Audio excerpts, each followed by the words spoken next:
Hello, welcome to Inside Scoop. I'm Paula Rizzo. We live in an instant gratification world. Am I right? You're like looking to see, did I get a like on that? Did anybody comment? Social media has done that to us. But true success really takes a little bit more time than we're used to giving it. And things will get done if you're a long-term thinker, even though we're living in this short-term world. Well, we're going to talk to an amazing guest all about this because I know it's like a shift that we're going to have to make to be able to get things done. Dorie Clark will join us in just a moment. But first, I want to give you a little resource that I think will help as we're talking through goals and long-term thinking.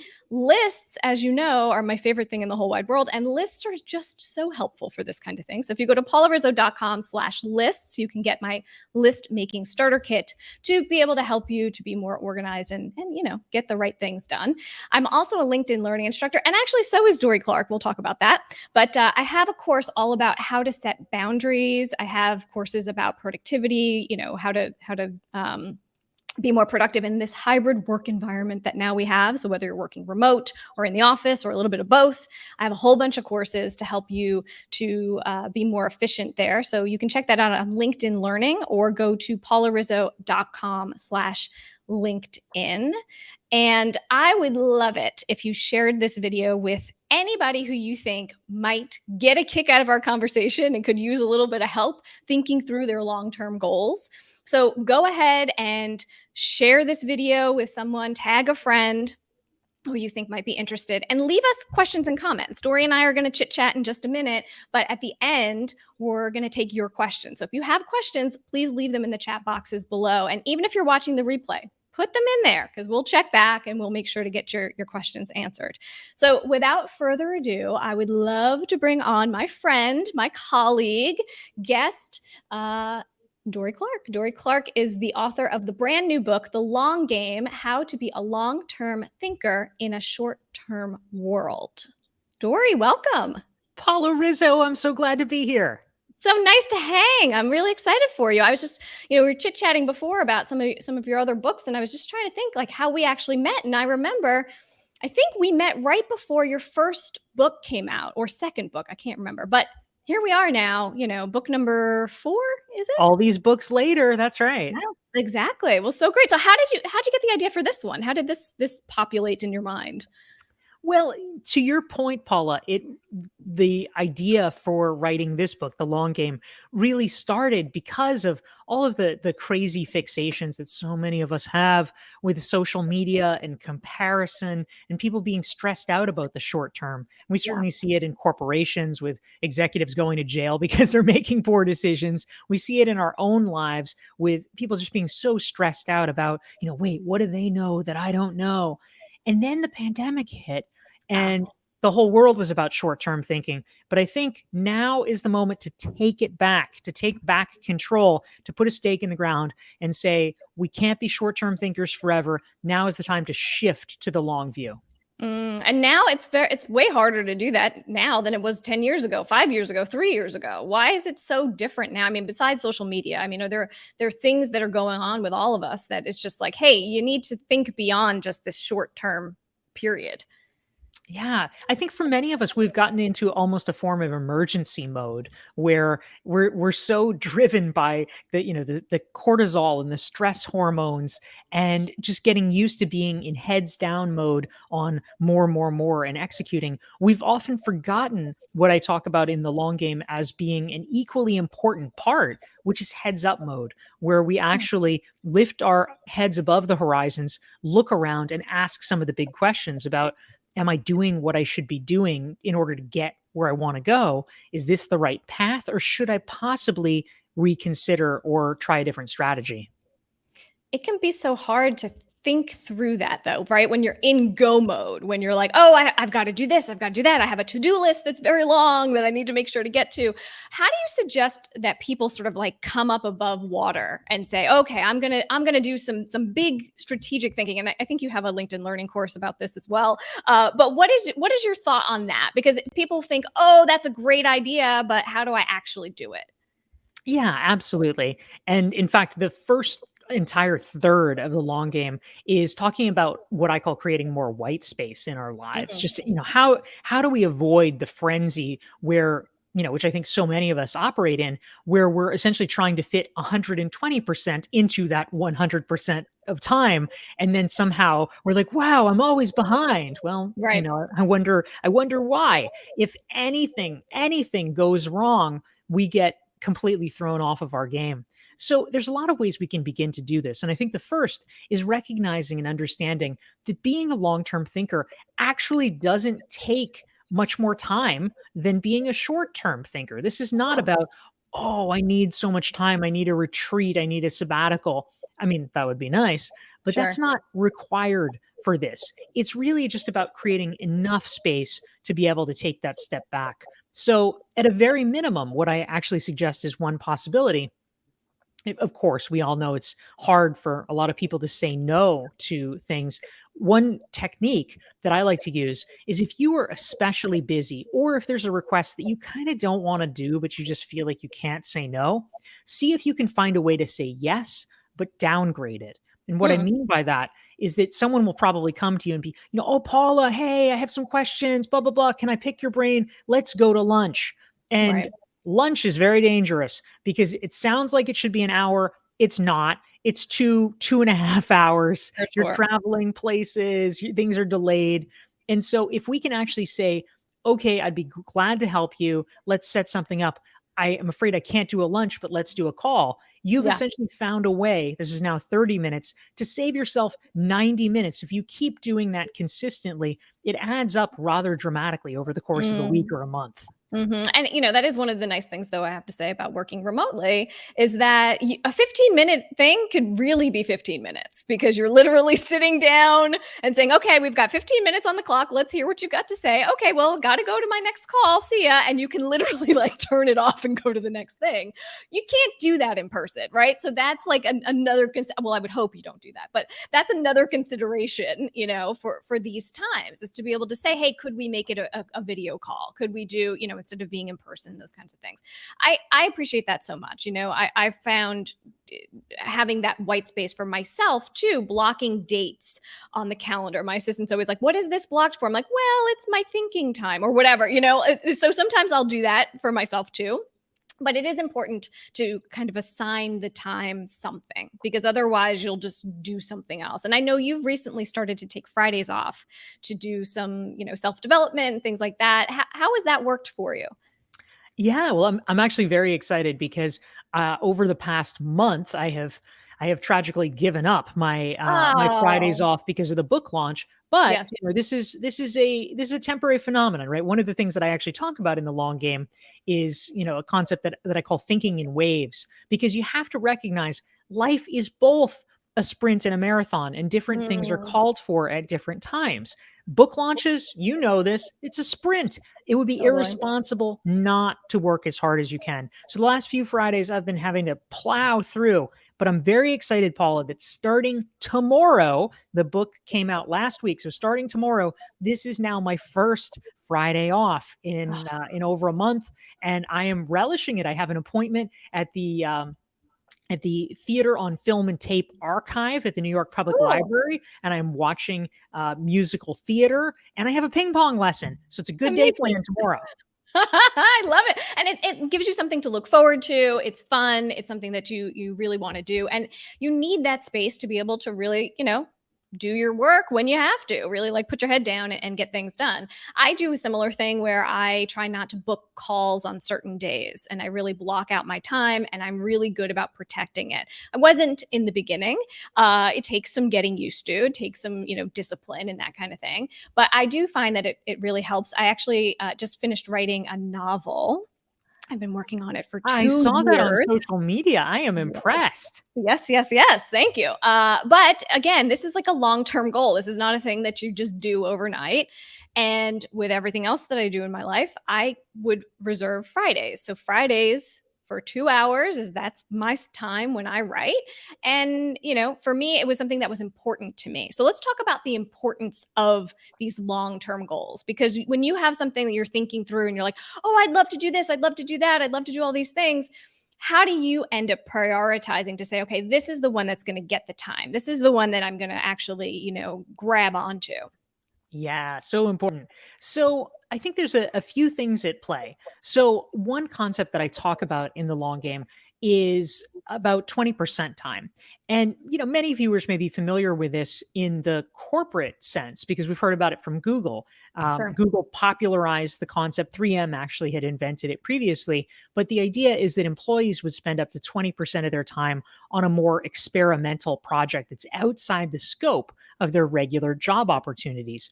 In the long game, I actually argue that we should all be thinking this way. We should all carve out 20% time for ourselves. Now, certainly Mm. if you're an entrepreneur, you can do it.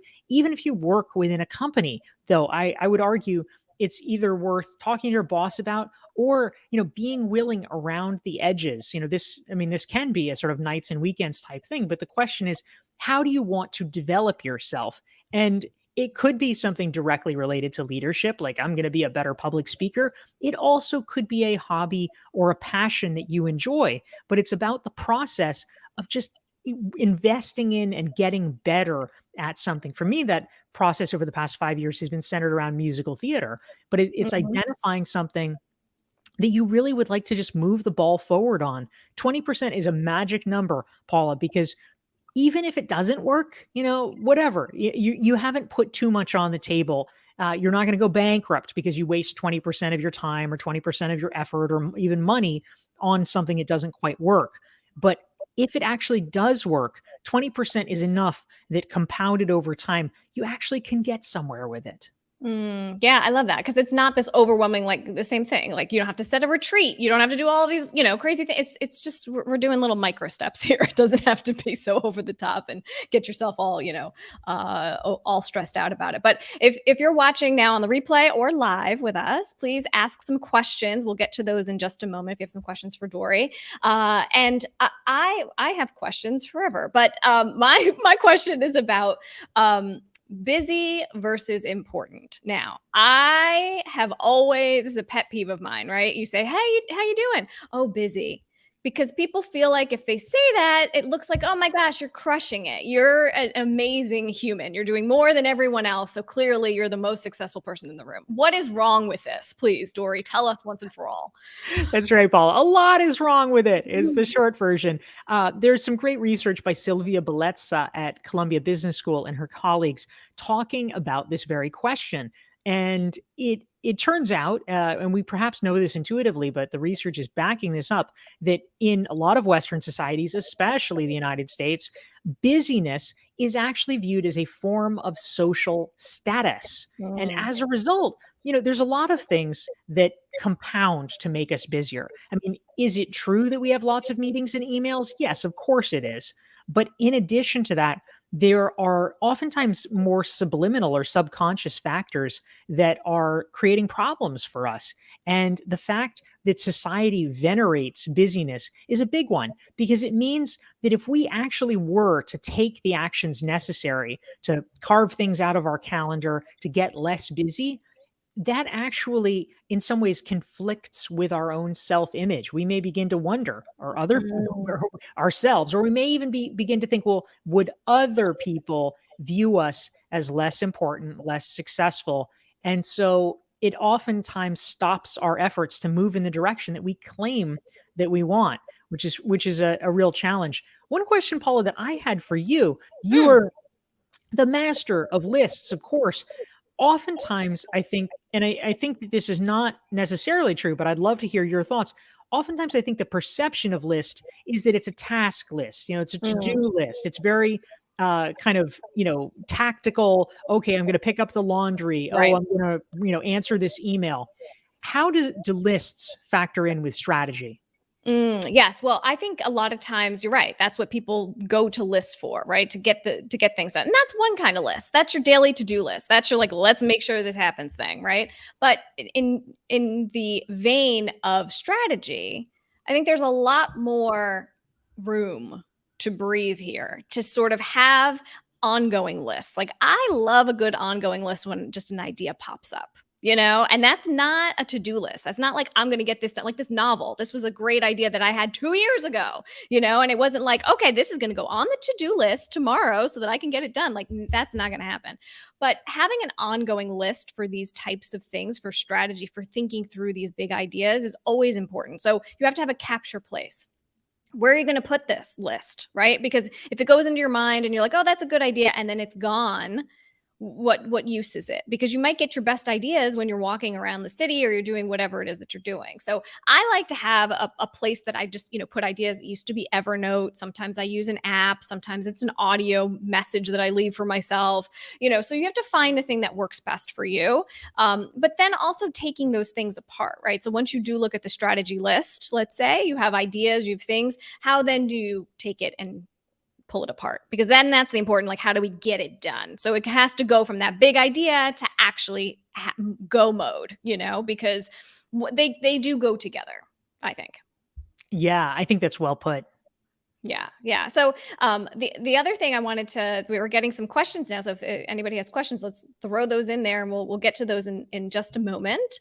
But I wanted to also ask you about, we talked about saying no and carving out your time and all that kind of stuff. I'm curious about your writing process and about how this book was kind of fast, right? Like this was faster turnaround than you're used to, maybe. I'm not sure, but how do you do this? What is your method?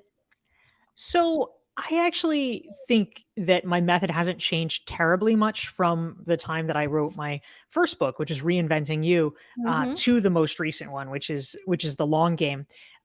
Broadly speaking, I mean, this was all really forged because I came out of print journalism, and so that's the template that I have in my head. But the Sure. major things that I like to do is, first of all, of course, with nonfiction books, you always write the proposal, and so you have to develop a relatively fleshed out vision of what the book is, even in order to sell it at the proposal stage. But once you actually get down to writing it, I like to start with interviews because I want to have all the data in front of me first. So I usually do all of the interviews up front and try to just get everything. And then I go through a period of collation, I guess you could say, so I can Mm-hmm. see where the pieces fit together, put them in order. And then once I have that, I just blitz on the actual writing of it and turning it into more finished text. And so this was a little faster, I would say. But broadly speaking, I signed the contract in early March of 2020. This was an eventful time Yeah. to be landing a book deal, and as the world is collapsing, and I completed it by August of 2020, late Wow. August. And then, just went through the sort of editing process, etc. The text was finalized in February and it came out last week. Wow. Wow. I mean, that is kind of fast though for publishing. Publishing, I feel like takes forever. I mean, I come from the broadcast world where like things are instant. And so when I wrote my first book, I was like, well, how long is this going to take now? This is crazy. Like, I can't believe how long these things takes. But I love this method. And I sort of do similar things with when I'm writing nonfiction, is to get all the information, get all the data, do all those interviews. Were you doing it on Zoom? Like, how did you do your interviews? Or were you recording them on the phone? What was your method? So actually, the original method that I used, I was a little more targeted this time around with information gathering. So I went through and really identified very specifically the questions that I wanted answered and the places where I needed stories or anecdotes. And Right. so I came up with that, and I would frame it like, okay, does anyone have a story about a time that dot dot dot? I would then post it on social media, on my social media channels, and Mm-hmm. crowdsource and see who seemed to have the best answers or the most compelling answers. And then I would follow up with those people. And if I was like, oh, yeah, I really want to go into this, I would then schedule a Zoom interview with them to go into greater depth. Cool. I love that. That's a really good way of kind of like getting it out there before you have to commit to the actual full on interview or whatever. That's cool. And I want to point people to your website before we take some questions. And if you go to dorieclark.com/the long game, they will get an assessment. What do they find here? That is true. DorieClark.com/the long game. They will get this assessment, which is helping folks think through in their own lives how to apply the principles of strategic thinking to their lives and careers. This is perfect. Okay, so let's do some questions. Let me see who we have over here. Michelle is saying that she does this. Hang on, she says, "Congrats on the novel." Thank you, thank you. Okay, this she says, "I do this in my unscheduled time without tasks. Hence my attendance at this session." Well, I guess what she's saying is basically she makes sure to be places she wants to be and put that on her to-do list, which I love. So go ahead and do that. That's Well done, awesome. Michelle. Yes, we're glad to have you here. Okay, Jay has a question about book writing. So let's just pull that one here. He says, let's see. If you're looking to write your first book, what recommendations do you have on the process? How do you choose a publisher, etc.? Okay, so the publishing thing, right? So let's hear what you got here, Dorie. All right. Well, then I want to hear what you got, Paula, Okay. because I know you have a lot of experience in this area too. But yes, for your first book, Jay, what I would suggest is often a really good starting point. If you want to be commercially published, which it sounds like you do, since you're asking about Mhm. publishers, one of the very best tips is to look at other books that are similar to yours and read the acknowledgments section, because almost always it's a convention in the acknowledgments that you will thank your agent. And so if you look at a number of books, let's call it 10 books that are similar to the genre of yours, you can see who those agents are. You can then go to their website and see what the agent requires. Sometimes they want just a cover letter up front. Sometimes they want, if it's nonfiction, they want to see the whole thing, or maybe they just want a sample chapter. And you can follow their policy and submit to them to have your work considered. This is important because it's not true if it's a small publisher, but if you're looking for a large publisher, you are almost certainly going to need to have an agent to be the broker in that deal. So finding the agent is the first step, and you can do it by looking at competing works. Yeah, What are your thoughts, Paula? yeah, I think you have to read a lot. You really do. You have to do your homework. You have to know what's out there. Both of my books, Listful Thinking and Listful Living, were both traditionally published by an indie publisher, so smaller publisher, which I loved because I got to get my hands in there a lot more than you probably would with one of the big ones. Which was very good for me, and I enjoyed it very much. But I met the publisher at a trade event, and she followed my blog for years. So I have this blog, listproducer.com, that I started, oh my gosh, like 10 years ago, about lists and productivity. And I started it back when I was a TV producer. And I just started writing and writing and writing. And she was following me. And she said, "Well, when are you going to have a book? What's going on here?" And I said, "You know what? Maybe I will. Maybe I'll put one together." And I did. And you know what? I ended up selling the book to her, but at first I had no agent. And I was like, I think I need an agent because I don't know what I'm doing. Like, this is not my world, So I have a wonderful agent who I work with who now, she doesn't do fiction. So now I'm in this world of, now that I've written this novel, in this again. So what I'm doing is I have a spreadsheet, of course, of all of these agents and books that might be similar to what I'm doing. So as you're saying, Dorie, like doing my homework, looking through these books and saying, like, who are the agents? Who are the publishers who publish books like this? Where could this be? And having that target, you really have to know the landscape, because if you think, oh, I'm going to just send it out to everyone, it's like with media, right? Like, for the years that I was a television producer, people would misfire on their pitches for years because they didn't do their homework. They didn't see what shows I produced and what my demographic was. It's the same thing with this. You have to be very targeted, or else it's just going to be a no, and you're going to get disappointed right away, I think. Yeah, I think that's a great point, Paula. And I'll just second what you're saying about the importance of actually making yourself discoverable to Yeah, agents or publishers, which is frankly the best thing, right? Is when they come to you. In the sure. long game, I actually tell a story about a woman named Kara Katruzela, who is a journalist, freelance journalist, and she created a newsletter, and it's a short daily newsletter that she created. Originally, she wasn't even really intending to do anything. She would have these monthly gatherings of her friends, many of whom were in the media, and it was just kind of this like almost potluck type gathering, and people would go around and talk about what they were working on, and hey, I'm looking for a roommate, or hey, my company's hiring, that sort of thing. Sure. And somebody suggested to her, oh, hey, why don't you like write up the notes of this, and oh, you could send it out like a newsletter. And so she decided to do it, and she eventually began this short daily newsletter with kind of inspirational tips about writing and productivity and things like that. And she has done it now for close to 5 years.